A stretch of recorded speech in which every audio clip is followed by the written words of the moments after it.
Emily Thompson stood at her office window, watching the San Diego waves crash against the shore. The letter in her hand felt heavy, even though it was just a piece of paper. She read it again, still not quite believing the words. Selected as Earth's representative, she whispered to herself. The door behind her opened. Emily turned to see her boss, Robert Miller, walking in with a serious look on his face. "So, they finally told you," he said. "You knew about this." Emily put the letter down on her desk. The Marine Biology Lab's lights reflected off its official golden seal. "For 3 months now." Robert sat down in the chair across from her desk. "The Galactic Federation has been watching you for a while. They're especially interested in your time with the Marines before you became a marine biologist." Emily ran her fingers through her brown hair, thinking about the strange turns her life had taken. 10 years ago, aliens had revealed themselves to Earth. 5 years ago, she had switched from military service to science. And now this. "They want me to take some kind of survival test?" she asked. "Not just any test." Robert leaned forward. "The Deathworlders test. See, that's the funny thing about humans, Emily. To the aliens, Earth is a death trap. High gravity, extreme temperature swings, dangerous predators, toxic plants, natural disasters. They think we're crazy for living here." Emily laughed. "They should try swimming with bull sharks. That's a real challenge." "Exactly." Robert wasn't smiling anymore. "But here's the thing. They don't believe we can survive on truly dangerous worlds. They think Earth is making us soft with all our cities and technology. This test, it's their way of proving humans are too weak for the bigger galaxy." Emily picked up the letter again. The words 30-day survival assessment jumped out at her. "So they want me to prove them wrong?" "No." Robert stood up. "They want you to fail. The aliens are scared, Emily. Humans adapt too fast, learn too quickly. Some of them want to quarantine Earth. This test could determine humanity's future in the galaxy." The office fell quiet. Outside, seagulls called to each other over the ocean. Emily thought about her research on dangerous marine life, her military training, all the survival skills she'd learned over the years. "When do I leave?" she asked. "Tomorrow morning. A ship will pick you up from the old airfield outside town. Pack light. They're only letting you take basic Earth equipment. No fancy tech." Emily nodded. She walked to the wall where her diving certificates hung next to her Marine Corps medals. Below them sat a photo of her swimming with great white sharks. "You know what's funny?" she said. "These aliens think Earth is deadly, but they've never seen what humans can really do. We don't just survive here. We thrive." Robert smiled for the first time. "That's exactly why they picked you, Emily. You've spent your whole life studying Earth's most dangerous creatures. You've survived combat. You understand how to deal with deadly environments better than anyone." Emily gathered her things, her mind already planning what to pack. She'd need her survival knife, water purifier, first aid kit, the basics that had kept humans alive for thousands of years. "One more thing," Robert called as she reached the door. "There's a human director at the testing station, Michael Anderson. He's officially neutral, but let's just say he's hoping you succeed." Emily nodded. "Anything else I should know?" "Just remember, everything on that alien world will probably try to kill you." Robert grinned. "So it'll be just like another day of the office, right?" Emily laughed as she left, but her mind was already focused on the challenge ahead. The aliens thought humans were weak because they came from a death world. Well, she was about to show them that surviving on a death world wasn't a weakness. It was humanity's greatest strength. The alien ship landed at Testing Station Alpha with a soft hiss. Emily stepped out, her boots touching the metal floor of the massive hangar. The air smelled clean, almost too clean, like a hospital. 5 other beings stood in a line, each from a different world. Emily tried not to stare, but it was hard not to. A tall reptilian creature stood at the far end, its scales shimmering like polished metal. Next to it, something that looked like a cross between a bear and a bird preened its feathers. The others were just as strange. One seemed made of crystal, another looked like living smoke, and the last one reminded Emily of a giant praying mantis. "Welcome to Testing Station Alpha."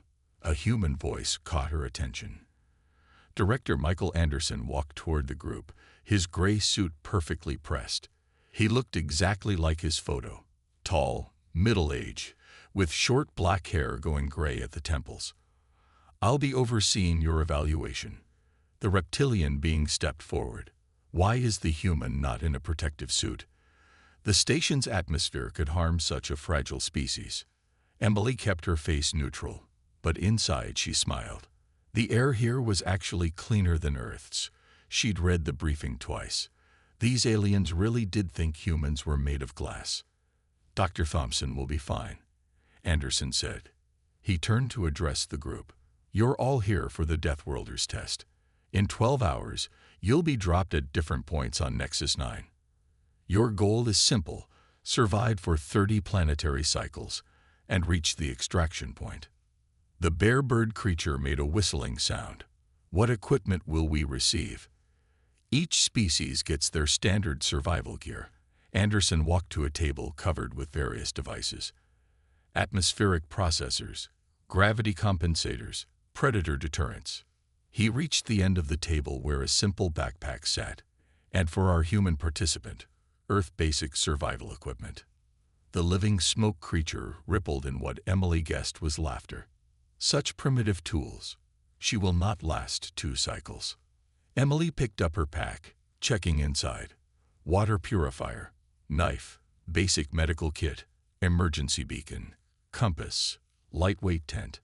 Simple tools that humans had perfected over thousands of years. "The testing zones have been randomly assigned," Anderson continued.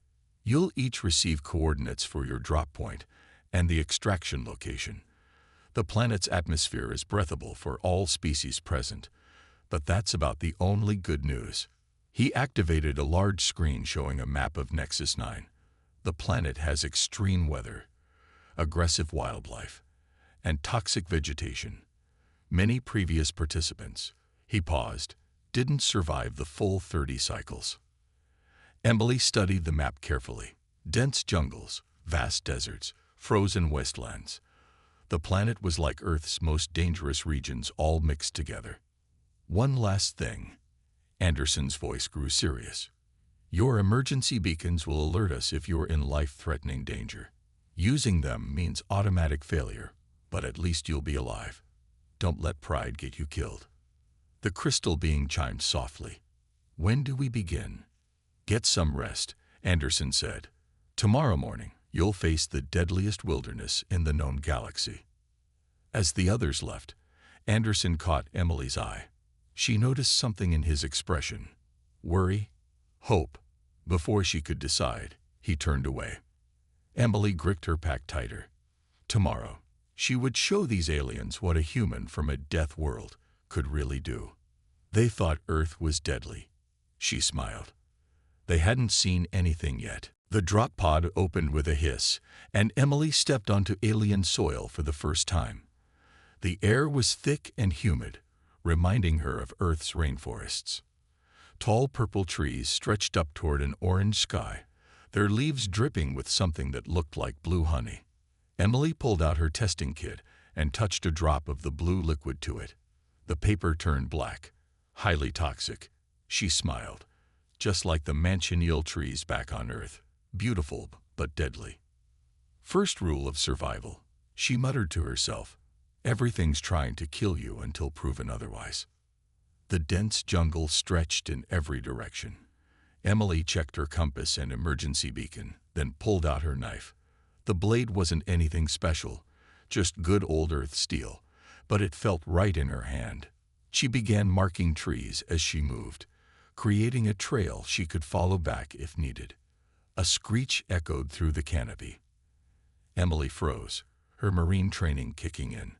Something big moved through the trees above. Through gaps in the leaves, she caught glimpses of a creature with too many wings, and what looked like a scorpion's tail. She didn't move. On Earth, most predators were triggered by movement. The creature passed overhead without noticing her. Basic survival skills, working just as well on an alien world as they did back home. As she walked, Emily noticed patterns. The toxic blue sap appeared on all the purple trees, but the orange ones were clean. Small, rat-like creatures ate from the orange trees, but avoided the purple ones. She took notes in her journal. Understanding the local food chain could mean the difference between life and death. A distant explosion made the ground shake. Through the trees, she saw a column of smoke rising. Someone's high-tech gear had probably malfunctioned. Emily checked her own simple equipment. Knife still sharp, water purifier working fine, medical kit secure. The jungle grew darker as she walked. Night was falling. Emily found a tall orange tree and began setting up camp in its branches, just like she'd done countless times during survival training. As she worked, her mind wandered to the other contestants. How many were already struggling with their fancy technology? Something roared in the distance, a deep, hungry sound that made her spine tingle. Emily tightened the straps on her tree platform. The night would be dangerous, but she'd slept in worse places. She thought of the bull shark tank back in her lab, of nights spent in combat zones, of diving with great whites. This alien jungle wasn't so different from Earth's dangerous places. The threats were new, but the rules were the same. Stay alert. Learn the patterns. Respect the environment. Most importantly, never assume you're safe. Emily checked her compass one last time. The extraction point was 30 days away. Through who knew what kind of terrain? But humans had been surviving in deadly environments since they first walked upright. This was just another test, another hostile place to understand and overcome. As darkness fell, strange lights began to glow in the jungle below. Emily watched them, remembering fireflies back home. Different world, different dangers, but the same old story, life finding a way to survive, no matter how harsh the environment. She smiled in the darkness. The aliens thought humans were too fragile for this world. Well, they were about to learn what being a Deathworlder really meant. Emily heard the scream just before dawn. It was human. There was no mistaking that sound. She packed her gear quickly and moved toward it, staying low and quiet through the underbrush. She found him in a small clearing, backed against a rock wall. A man in his late 20s, his gear scattered around him, holding a broken branch like a weapon. Blood ran down his left leg. 20 feet away, something that looked like a cross between a tiger and a centipede watched him, its many legs moving in waves. Emily didn't hesitate. She grabbed a rock and threw it hard at a purple tree behind the creature. The rock hit, breaking open the bark. Blue toxic sap poured out. The beast turned at the sound, stepped in the sap, and screamed. It backed away quickly, its burned legs smoking, then disappeared into the jungle. That was quick thinking. The man said, lowering his branch, "I'm Kevin. Kevin Roberts." Emily helped him sit down. "Emily Thompson, what are you doing here?" There weren't supposed to be any other humans in the test. Surprise, Kevin managed a weak smile. "I was a last-minute addition. Wilderness survival instructor from Colorado." He winced as Emily checked his leg. "The cuts aren't deep," she said, pulling out her medical kit. "But in this environment, infection could kill you fast." She cleaned the wounds carefully, using the antiseptic sparingly. They had to make their supplies last. "I was doing fine until that thing showed up," Kevin said. "My high-tech gear failed on the first day. Been using basic survival skills since then." Emily finished bandaging his leg. "How long have you been out here?" 3 days. Lost track of where I was after the creatures started hunting me." He looked at her simple equipment. "You're smart, sticking to basic gear." Emily helped him stand. "The aliens think we're primitive because we don't rely on advanced technology. They don't understand that surviving on Earth taught us to depend on our skills, not our tools." Kevin tested his leg. "I intercepted some communications before my gear died. This isn't just a survival test, Emily. They're evaluating us for something bigger. What do you mean? Some alien species want Earth quarantined. They think we're too dangerous, too adaptable. This test, it's their excuse to prove humans can't handle harsh environments. Emily looked at the jungle around them. Two humans, minimal gear, on one of the deadliest planets in the galaxy. The aliens expected them to fail. Instead, they were surviving, adapting, even helping each other. Well, she said, we'd better prove them wrong. Can you walk? Kevin nodded. The extraction point is 30 days out. Lots of things trying to kill us between here and there. Emily smiled. Just like home then. Together, they moved into the jungle, marking their trail, watching for dangers. They were humans, children of Earth, and they were about to show the galaxy what that really meant. Emily woke to the sound of Kevin's warning whistle. She was moving before her eyes fully opened, grabbing her pack as she rolled off her sleeping platform. Below, something massive moved through the underbrush. Third one today, Kevin whispered from his tree. They're hunting in packs now. Through the branches, Emily watched as 3 tiger centipedes prowled the clearing. These were bigger than the one that had attacked Kevin, and they moved with purpose. One raised its head, tasting the air with feathery antennae. Their emergency beacon blinked twice. Another contestant had dropped out.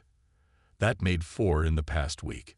The alien participants were falling one by one, their technology failing against the planet's harsh conditions.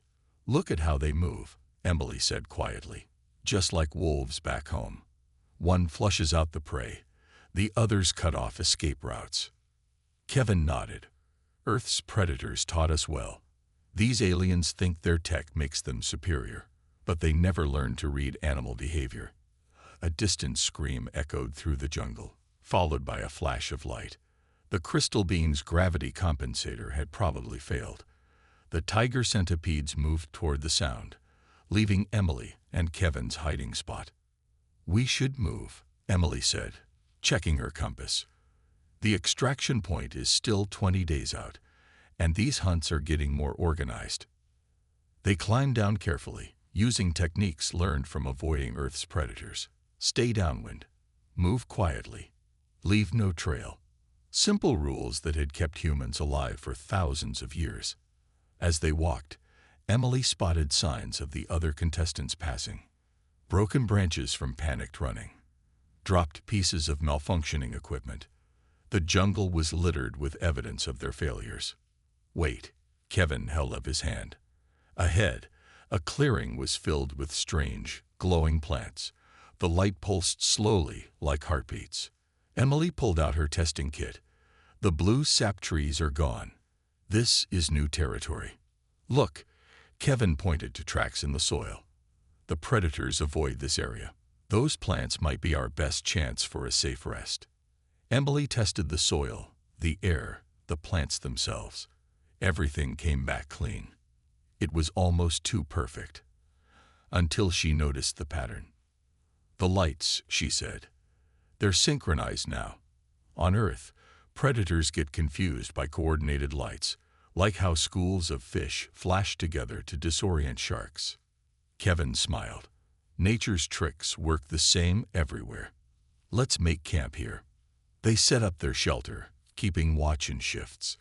The night filled with alien sounds, roars, screeches, and distant explosions as more advanced technology failed. We're going to make it, Kevin said during his watch. Not because we're stronger or smarter, but because Earth prepared us for this. Every dangerous creature, every harsh environment back home taught us something. Emily checked her map in the glow of the pulsing plants. The aliens wanted to prove humans were too weak for the galaxy. Instead, they're learning why Earth's challenges made us strong. Above them, another emergency beacon lit up the sky. Another contestant giving up. But the humans remained, adapting, surviving, proving that their world hadn't made them weak. It had made them unstoppable. The emergency communicator crackled to life in the middle of the night. Emily and Kevin huddled around it, listening to broken fragments of conversation between testing station Alpha and someone else. Humans are exceeding expectations. Director Anderson's voice came through. Natural adaptability. A harsh alien voice interrupted. Too dangerous to allow. Earth must be contained. Emily adjusted the dial carefully. The signal grew clearer. The quarantine proposal goes to vote in 40 days, the alien voice said. If these humans fail the test, we have justification to isolate their world. They won't fail. Anderson's voice was firm. That's what worries you, isn't it? Not that they're too weak, but that they're too strong. Kevin looked at Emily. No wonder they gave us basic gear. They wanted us to fail from the start. The communicator crackled again. Third human participant already in place. What? Emily whispered. There's another one. A new voice cut through the static. This is Dr. Amanda Walker. If anyone can hear this, I've been here since the last test cycle. I chose to stay. The aliens don't understand what they're dealing with. The signal died. Emily tried to bring it back, but the communicator remained silent. A third human, Kevin said. Someone who's been surviving here for months. The aliens don't even know. Emily checked her map. They're not just testing us. They're afraid of us. Earth's harsh environment didn't make us weak. It made us adaptable. Now they want to trap us there before we get too strong. A roar shook the trees. The tiger centipedes were getting closer. But now Emily smiled at the sound. Let them hunt, she said. Every predator on Earth taught us something. These aliens think technology makes them superior, but they never learned the hard lessons our world taught us. Kevin nodded. Humanity survived ice ages, predators, natural disasters. We didn't just live on our death world. We conquered it. Emily packed up their camp. And now we're going to show them exactly what that means. We need to find this Dr. Walker. 3 humans working together. That's when we're at our most dangerous. They moved through the jungle with growing confidence. The predators were learning to fear them. The toxic plants became tools in their hands. Every challenge made them stronger. Every obstacle taught them something new. 15 days to the extraction point, Kevin said. Think we'll make it. Emily looked at the deadly wilderness around them and thought of home, of Earth's deep oceans, burning deserts, frozen peaks, and all the other hostile places humans had learned to survive. Oh, we'll make it, she said, and we'll do more than that. We'll prove that being from a death world isn't our weakness. It's our greatest strength. The jungle stretched ahead, full of dangers, but they were humans, children of Earth. And they were about to show the galaxy exactly what that meant. They found Amanda Walker in a cave carved into a cliff face. Smoke rose from a carefully made fire, and drying plants hung from the ceiling. She looked up as they entered, her knife ready. Fellow Deathworlders, she said with a smile. I wondered when you'd find me. Amanda's cave was a testament to human adaptability. She had maps drawn on the walls showing safe zones and danger areas.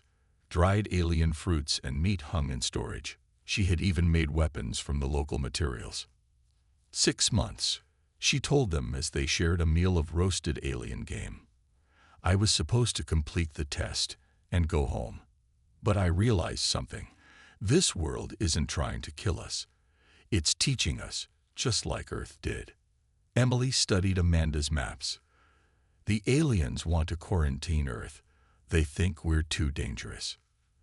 They're right, Amanda said. Look at what you two have done in just 15 days. Most species rely on their technology. We rely on ourselves. That's what scares them. Kevin pointed to a mark on the map. What's this area? The shortcuts to the extraction point. Amanda grinned. I've spent months mapping them. The aliens think this test is impossible without advanced gear, but they don't understand Earth's lessons. She showed them how the toxic blue sap could be turned into a predator repellent, how the glowing plants could be used as tools, how the planet's dangers could become advantages in human hands. 3 humans working together, Amanda said, just like the old days on Earth, when we had to cooperate to survive. Emily looked at their combined resources: Amanda's knowledge, Kevin's survival skills, her own scientific understanding. We can do more than just finish this test. We can prove why Earth made us strong. They spent the night planning. Amanda knew paths through the jungle that avoided the worst dangers. Kevin had learned the predators' hunting patterns. Emily understood how to use the local plants. The extraction point is 10 days away, Amanda said. But I know a route that can get us there in 5. Won't the aliens say we cheated? Kevin asked. Amanda shook her head. They never said we couldn't work together. They never said we couldn't learn the land. They thought their death world would break us. Instead, Emily said, it's making us stronger, just like home did.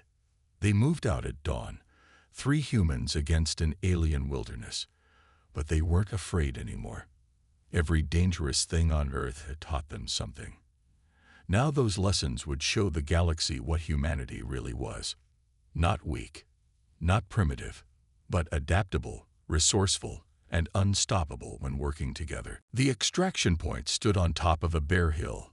Emily, Kevin, and Amanda reached it 5 days ahead of schedule, much to the shock of the waiting aliens. Director Anderson smiled as they walked into the clearing. Not a single piece of advanced technology in sight. Just 3 humans, their basic gear, and the skills Earth had taught them. Impossible, the reptilian contestant said. It had barely made it, its high-tech suit damaged and failing. They must have cheated. How? Anderson asked. By working together, by learning the environment, by using the skills their world gave them. He turned to the observation committee. This is what you fear. Not our weapons or our technology, but our ability to adapt. The committee members whispered among themselves. Emily stepped forward. You call Earth a death world, she said. You're right. Our oceans have sharks that can smell blood from miles away. Our jungles have plants so toxic that standing near them can kill you. Our weather can level cities. Kevin joined her. But those dangers taught us to be strong, to work together, to never give up.